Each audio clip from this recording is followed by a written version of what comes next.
देखिए यहाँ पर गिनती है, हम शुरू करेंगे 1 से। यहाँ पर आप देख रहे हैं,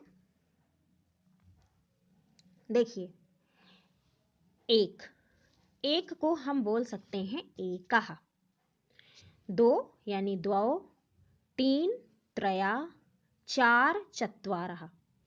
1 से लेके 4 तक की गिनती में थोड़ा सा कंफ्यूजन आपको हो सकता है, क्योंकि जो 1 से 4 तक की गिनती होती है वो स्त्रीलिंग, पुल्लिंग और नपुंसकलिंग तीनों में चलती है। तो आपको इनमें कहीं कहीं विभेद मिल सकता है कि आपको चत्वारी ही लिखा मिल जाए, या त्रेया की जगह त्रि लिखा मिल जाए, द्वौ की जगह द्वया लिखा मिल जाए, एकहा या एका मिल जाए। तो उसमें कंफ्यूज होने की बात नहीं है। आप या तो स्त्रीलिंग फॉर्म लिखें, पुल्लिंग लिखें, नपुंसकलिंग लिखें, आपका गलत नहीं होगा। आपको जो भी याद हो बस वो सही लिखा होना चाहिए, कोई दिक्कत नहीं है। सिर्फ ये प्रॉब्लम आपकी चलेगी 1 से 4 तक की गिनती में, इससे आगे नहीं चलेगी। लेकिन अगर आप इससे आगे चल रहे हैं तो आपको जैसा लिखा है बिल्कुल वैसे ही लिखना है। अगर आप ऐसे भी याद कर लेंगे तो कोई प्रॉब्लम नहीं है।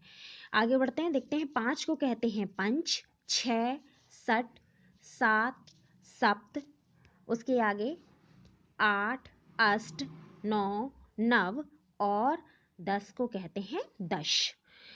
अगर आप 1 से लेके 10 तक की गिनती याद कर लेते हैं तो आप आगे की पूरी गिनती बहुत ही आसानी से याद कर सकते हैं, क्योंकि जो आगे आने वाले शब्द होते हैं वो इन्हीं के आगे जुड़ जाते हैं। सिर्फ आपको मेन याद करना होता है, जैसे 20, 30, 40, 50, 60, 70, 80, 90 और 100। ये मेन टर्म्स जो हैं वो आपको याद करने होते हैं। बाकी के जो आप हैं वो उनमें ये जो 1 से 10 तक की आपकी गिनती है इनको ही लगाकर लिखी जाती है। तो ये इतना कठिन नहीं है। आप सिर्फ 1 से 10 तक की गिनती अगर याद कर लेंगे संस्कृत में तो आपकी 1 से 100 तक की बहुत जल्दी तैयार हो जाएगी। तो ये तो थी आपकी 1 से 10 तक की। एक बार और देख लेते क्योंकि ये मेन है। 1 से 10 तक में ही पूरी गिनती बनती है। देखिए, एक को एकः, द्वौ त्रयः, चत्वारः, पंच, षट, सप्त, उसके बाद अष्ट, नव, दश। ये आपकी हो गई है 10 तक की। अब बात करेंगे हम 11 से।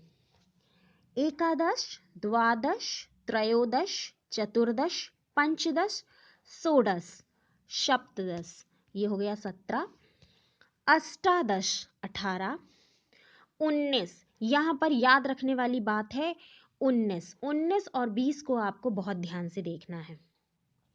कैसे? देखिए, 19 को हम 3 नामों से जानते हैं और तीनों नाम सही हैं। विंशति ही होता है आपका 20। अब इसको 3 नाम से लिख सकते हैं। एकोनविंशति यानी विंशति मतलब कि 20, और एकोनविंशति यानी कि जो विंशति में एक ना हो, यानी 20 में से एक कम हो। तो 20 में से एक घटाएंगे तो क्या आएगा? 19। तो एकोनविंशति यानी एकोनविंशति, एक ना हो 20 में, तो क्या हो जाएगा? 19। इस तरीके से हम 19 को लिखते हैं एकोनविंशति, या लिखते हैं नवदश। नवदश मीन्स नव और 10, यानी कि 9 प्लस 10 तो कितना हुआ? 19। तो ऐसे इसको लिखते हैं नवदश।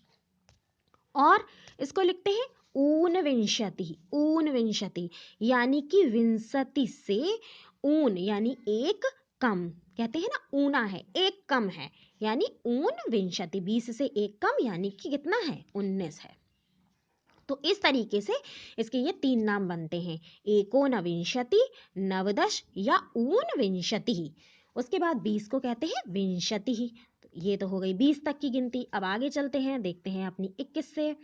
21 से अगर आप देखेंगे तो देखिए आपकी ये आ जाएगी एकविंशति। फिर वही चीज चलेगी। देखिए मैंने बोला था ना कि आप 1 से 10 तक याद कर लीजिए तो आगे वही शब्द लिखेंगे। आपको पता है 20 मतलब विंशति ही, तो एक, अब 21 है, एक द्वा त्रयो चतुर पंच षट सप्त अष्ट, फिर यहाँ पर वही नव, और फिर 30 में चेंज होगा आपका। तो वही चीज चलेगी, एकविंशति, द्वाविंशति, त्रयोविंशति, चतुर्विंशति, पंचविंशति, षड्विंशति, सप्तविंशति, अष्टाविंशति, एकोनत्रिंशत् और नवविंशति। नवविंशति यानी कि नवविंशति यानी 9 और 20, तो 9 और 20 कितना हो गया? 29। और एको न त्रिंशत, यानी जो 30 में एक ना हो। 30 में एक ना हो का मतलब कि 30 में से क्या कर दिया जाए, एक घटा दिया जाए, तो वो क्या हो जाएगा, एको न त्रिंशत, तो वो हो जाएगा 29, और 30 को कहेंगे त्रिंशत। तो इस तरीके से ये 30 तक की कंप्लीट हो गई। 29 यानी एकोनत्रिंशत और नवविंशति, आप कुछ भी लिखेंगे सही होगा, और 30 को त्रिंशत। आगे बढ़ते हैं, आगे देखते हैं क्या है। फिर बात आती है त्रिंशत, 30 हो गया, फिर वही एक द्वा त्रया चतुर, वही चीज चलेगी, एक त्रिंशत, द्वा त्रिंशत, त्रया त्रिंशत, चतुष्त्रिंशत। उसके बाद 35 से आ जाएंगे पंच त्रिंशत, षट त्रिंशत, सप्त त्रिंशत, अष्टात्रिंशत। फिर 39 और 40 पे फिर वही बात कि आपको 40 पता होना चाहिए, चत्वारिंशत। चत्वारिंशत मीन्स 40, तो एकोनचत्वारिंशत यानी 40 में एक ना हो, 40 में एक कम हो, तो वो होगा 39। तो एकोनचत्वारिंशत या नवत्रिंशत यानी 9 और 30, तो 9 और 30 कितना हो गया, 39, तो हो गया नवत्रिंशत, यानी एकोनचत्वारिंशत या नवत्रिंशत, तो ये हो गया 39 और चत्वारिंशत 40। तो वही बात आ रही है कि आपको जो मेन टर्म्स हैं वो याद रखने हैं, तो आप बहुत आसानी से संस्कृत की गिनती लिख सकते हैं, कोई बड़ी बात नहीं है। फिर आगे आते हैं एक चत्वारिंशत 41, फिर 42 द्वाचत्वारिंशत, त्रियश्चत्वारिंशत, फिर उसके बाद आपका आता है चतुश्चत्वारिंशत, 44 को आप बोलेंगे चतुश्चत्वारिंशत, 45 पंचचत्वारिंशत, षड्चत्वारिंशत, सप्तचत्वारिंशत। उसके बाद 48 पे अष्टचत्वारिंशत, एकोनपंचाशत या नवचत्वारिंशत, क्योंकि 50 को हम बोलते हैं पंचाशत, तो 49 को, तो अब आपको ये बहुत अच्छे से टर्म समझ में आने लगा होगा कि पंचाशत में एक कम कर दिया तो हो गया एकोनपंचाशत, 50 में एक कम यानी 49, और नवचत्वारिंशत मीन्स कि 9 और 40, तो हो गया 49। तो इस तरीके से ये हो गया एकोनपंचाशत या नवचत्वारिंशत, 50 यानी कि पंचाशत। आगे चलते हैं 51 एक पंचाशत, द्वा पंचाशत, त्रिपंचाशत, चतुःपंचाशत। उसके बाद 55 पंच पंचाशत, षट पंचाशत, सप्त पंचाशत, फिर अष्टापंचाशत, अष्टापंचाशत आपका आ गया। फिर वही चीज़ कि 60 को बोलते हैं षष्ठी ही, यानी षष्ठी ही होता है 60, तो फिर 59 यानी एकोनषष्ठी ही, 60 में एक ना हो यानी 59, और नवपंचाशत यानी कि 50 में 9 जुड़ जाए तब होगा 59, या तो 60 में एक घट जाए या 50 में 9 जुड़ जाए तब हो जाएगा आपका नवपंचाशत। तो आप नवपंचाशत लिखिए या एकोना षष्ठी लिखिए, और 60 यानी कि षष्ठी ही हो गया। तो ये आपकी हो गई 60 तक की गिनती। आगे चलते हैं 61 आता है आपका एक षष्ठी, द्वाषष्ठी, त्रिषष्ठी, चतुष्षष्ठी। फिर आगे आपका आता है पंचषष्ठी, षटषष्ठी, सप्तषष्ठी, अष्टषष्ठी।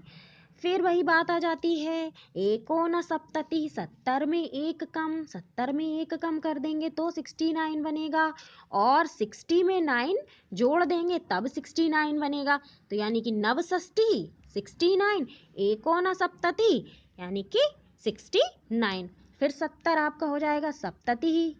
फिर आगे चलते हैं, आगे आपका आ रहा है 71 के बाद एक सप्तति, द्विसप्तति, त्रिसप्तति, चतुस्सप्तति, पंचसप्तति, षटसप्तति, सप्तसप्तति, अष्टसप्तति, एकोनशीति, क्योंकि 80 को कहते हैं अशीति, तो एकोनशीति या नवसप्तति यानी कि 79 या 79 दोनों चीज़ें वही हैं।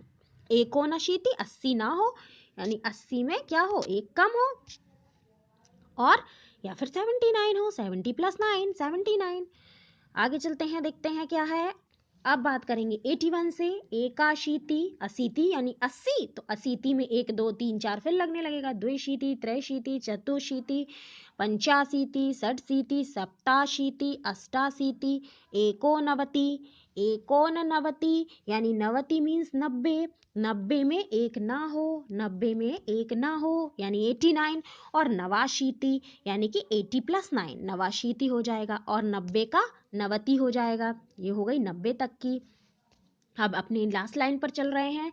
91 यानी एक नवति, 92 द्वानवति, त्रिनवति, चतुर्नवति। आगे बढ़ते जाते हैं। पंचनवति, षटनवति, सप्तनवति, अष्टनवति और लास्ट के आपके दो बचते हैं एकोनशतम यानी 100 में एक कम। 100 में एक कम तो वो हो जाएगा आपका एकोनशतम। और नवनवति यानी कि 90 प्लस 9 यानी कि 99। तो नवनवति या एकोन शतम और शतम मीन्स 100। शतम मीन्स 100। तो ये आपकी यहाँ पर ये गिनती शतम पे पूरी हो जाएगी। तो इस तरीके से फ्रेंड्स आपकी जो ये थी 1 से 100 तक की संस्कृत गिनती।